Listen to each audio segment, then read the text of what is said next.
नमस्कार my dear friend, myself DP Gangwar, director DP forensic lab, former assistant director and HOD physics and cyber CFSL Chandigarh.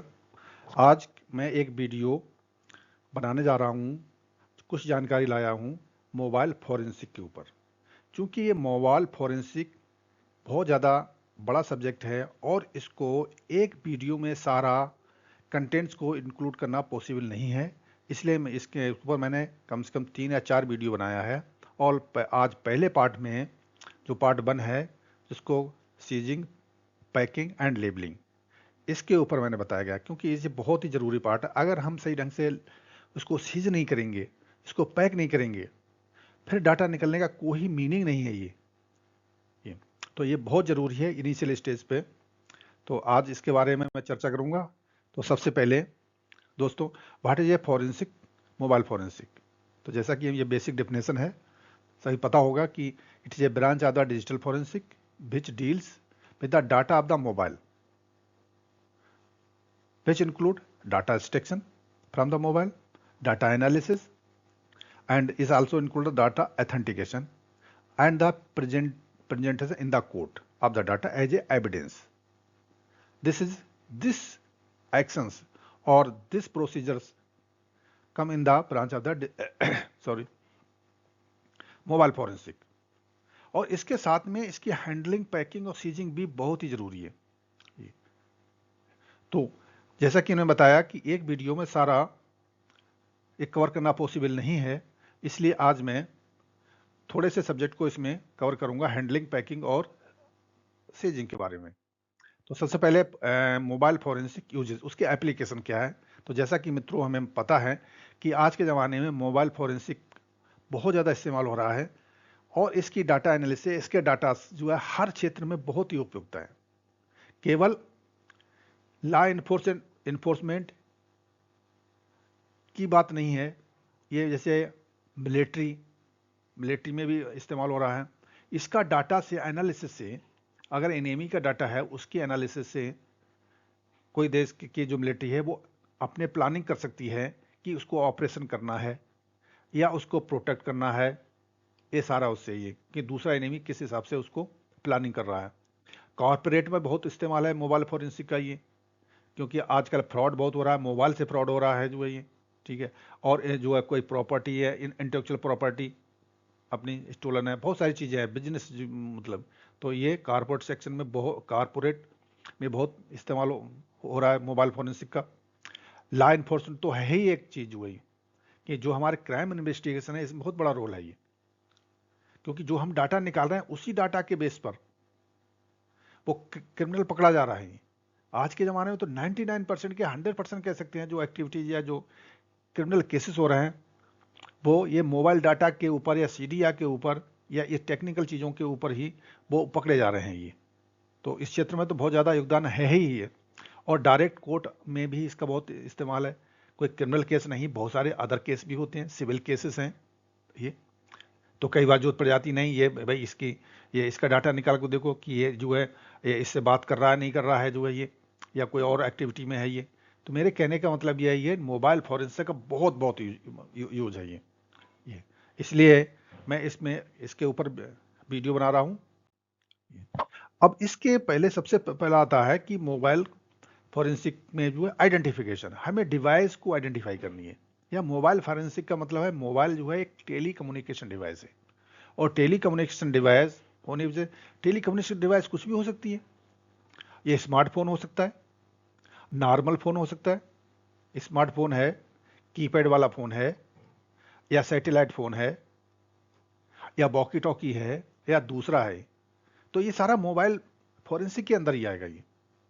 इसको ऐसा नहीं कि हम जो डिस्क फोरेंसिक बोल देंगे, ये डिस्क फोरेंसिक में नहीं आएगा ये सारा मोबाइल फोरेंसिक में आएगा ये। तो जब हम सीज करेंगे तो इसको ध्यान रखेंगे, डाटा ये कहीं पर भी हो सकता है। तो ये बहुत सारे डिवाइस हैं, इसके अलावा भी और सारी डिवाइस हो सकती हैं ये।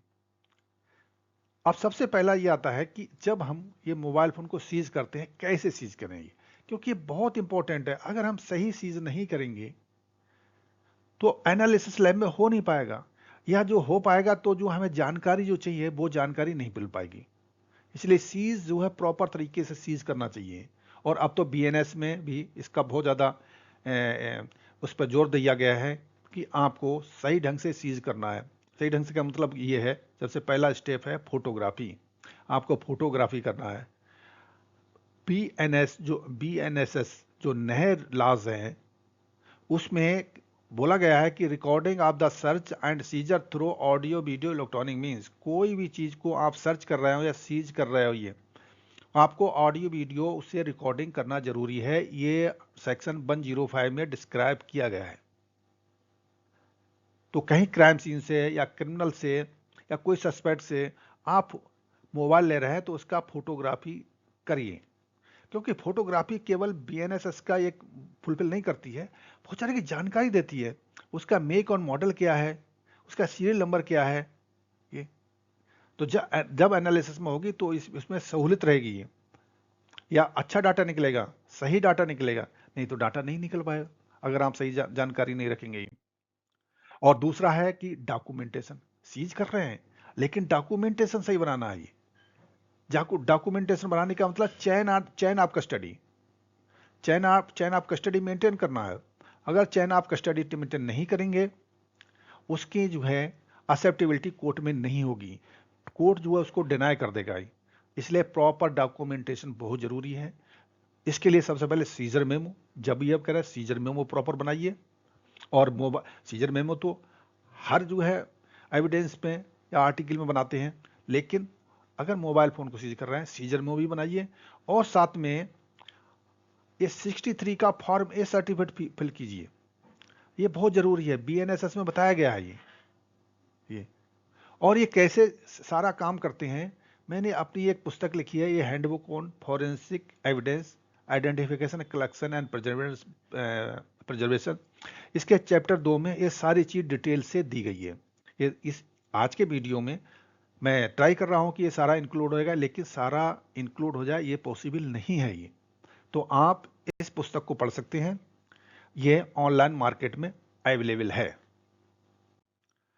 अच्छा, नेक्स्ट पे क्या है, हाँ जैसे बताया कि सीजर की बात कर रहे हैं, तो सीजिंग करने के लिए देखो बहुत ज़्यादा प्रोसीजर है, बहुत सारी गाइडलाइंस है, ये मेरी पुस्तक में भी मिल जाएंगे, लेकिन आपको जानकारी होना चाहिए।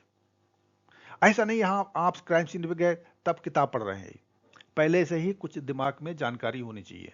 तो मैंने कुछ जानकारी यहाँ देने की कोशिश की है, और डिटेल में जो है आप जो है मेरी पुस्तक को पढ़ सकते हैं। जैसे जब सीज कर रहे हैं तो सबसे पहले पिन और पासवर्ड जो भी सस्पेक्ट है उससे नोट कर लीजिए, ये नोट करने की चीज है। अगर आपने पिन पासवर्ड नोट नहीं किया, ऐसे लैब में भेज दिया, तो हो सकता है कि डाटा ना निकलेगा ये, क्योंकि वहां पर जो सॉफ्टवेयर जो इसको डिकोड करते हैं या अनलॉक करते हैं इसको पासवर्ड को, ये वो कभी कभी क्या होता है उस डाटा को फिनिश कर देती है। बहुत बार तो ऐसा होता है डाटा निकलता ही नहीं है ये, क्योंकि वो जो सॉफ्टवेयर है वो ब्रेक नहीं कर पा रहा है, और करता भी है तो बहुत समय लेता है, 2-2 3-3 4-4 1-1 हफ्ता लग जाता है, वो चलता ही रहता है। ये डिपेंड करता है कि कितनी लेंथ का पासवर्ड है, अगर 4 डिजिट का है या बहुत लंबा पासवर्ड है, ये हफ्ता भी लग सकता है उसको ब्रेक करते हुए सॉफ्टवेयर को ही। तो ये ध्यान रखें कि उसका पिन और पासवर्ड नोट कर लें। दूसरा, अगर फिंगरप्रिंट से लॉक हो रहा है या अनलॉक हो रहा है, तो जो भी सस्पेक्ट है या वो है उसके द्वारा इसको रिमूव कर दिया जाए। तीसरा, ऐसा बताया था कि फोटोग्राफ लेना बहुत जरूरी है, मेक एंड मॉडल ये सारा भी नोट कर लीजिए। ये बहुत छोटी छोटी बेसिक जानकारी हैं, डिटेल में जैसे मैंने बताया था आप मेरी पुस्तक को पढ़ सकते हैं। उसके अलावा और भी बहुत सारी चीज़ें हैं जो मैंने यहाँ पर दिखाने की कोशिश की गई है। जैसे सपोज करो कि अगर मोबाइल फ़ोन ऑन कंडीशन में है तो एकदम इसको ऑफ नहीं करना है। सबसे पहले तो क्या करना है, इसको एरोप्लेन मोड में लगा देना है, फ्लाइट मोड में लगा देना है, जिससे कि कोई कॉल आ ना जा सके, कोई मैसेज आ ना जा सके। क्योंकि अगर कोई मैसेज आ गया, कोई कॉल आ गई, तो हमें मालूम है कि मोबाइल फ़ोन क्या करता है कि जो ओल्ड कॉल्स है, कॉल लॉग उसको डिलीट कर देता है, नई रिकॉर्ड कर लेता है, और वो हो सकता है लास्ट वाली आपकी बहुत ही मतलब जो है ज़रूरी हो, तो इसलिए तुरंत फ्लाइट मोड में लगा देना है। और फ्लाइट मोड लगाने के बाद में उसकी जो बेसिक जानकारियां हैं डिस्प्ले करके उसको नोट कर लो, क्या मेक है, क्या मॉडल है, और साथ में उसको फोटोग्राफ भी ले लो। ये this is very very important. दूसरा, अगर ये ऑफ कंडीशन में है तो इसको ऑफ कंडीशन में ही रहने दो, इसको ऑन नहीं करना है ये। हाँ, अगर बैटरी चाहो तो बैटरी निकाल सकते हो, नहीं तो कोई बात नहीं, ऑफ कंडीशन में इसको सीज कर दो ये। और बहुत सारी इंस्ट्रक्शन है, फॉलो करना चाहिए, जो कि यहाँ पर मैंने दिखा रखा है, नहीं तो मेरी पुस्तक में पढ़ सकते हो, अदरवाइज इस वीडियो में आप जो है इसमें एक एक करके इसको यहाँ पर पढ़ सकते हैं आप जो है ये। नेक्स्ट ये है कि अगर पैकिंग भी बहुत जरूरी है कि अगर ये मोबाइल फोन को आपने सीज किया है तो इसको एक कार्डबोर्ड बॉक्स में जिसमें कि थर्मोकोल लगा हो उसमें पैक कीजिए, और फिर इसको जो है प्लास्टिक के डिब्बे में, उसके बाद में ये क्लॉथ पार्सल पे सील कर लीजिए। कई बार देखा है कि ये मोबाइल फोन को डायरेक्ट क्लॉथ पार्सल में सील कर दिया, ये तरीका ठीक नहीं है। और कई बार तो ऐसा हुआ है कि इसको डायरेक्ट इसमें सील कर दिया, एक तो कहीं पर इसको जो है टूटने में, डैमेज होने में बड़ा चांस है इसका ये। दूसरा, कई बार तो देखा क्या, इससे जो है क्लॉथ में जो है इसको ऑपरेट भी हो रहा है, ऑन ऑफ भी कर सकते हैं ये। तो इसको फैराडे बैग का भी इस्तेमाल कर सकते हो, यहाँ पर दिखाया फैराडे बैग। लेकिन अगर फैराडे बैग नहीं भी है, इसको फ्लैट मोड में लगा दीजिए, उसके बाद में कार्डबोर्ड बॉक्स थर्मोकोल लगा करके प्लास्टिक बॉक्स में, और फिर क्लॉथ पार्सल में सील कर दीजिए। उसके बाद उसमें प्रॉपर मार्किंग जरूरी है, FIR नंबर, IO के signature, date of collection, etcetera, बहुत सारी चीजें इसमें नोट कर लीजिए चाहिए, और साइन भी होना बहुत जरूरी है। उसके बाद में इसका सील, इसका जो पार्सल है उस पर सील किया हुआ है वो बहुत जरूरी है। ये छोटी बात है लेकिन बहुत इंपॉर्टेंट है।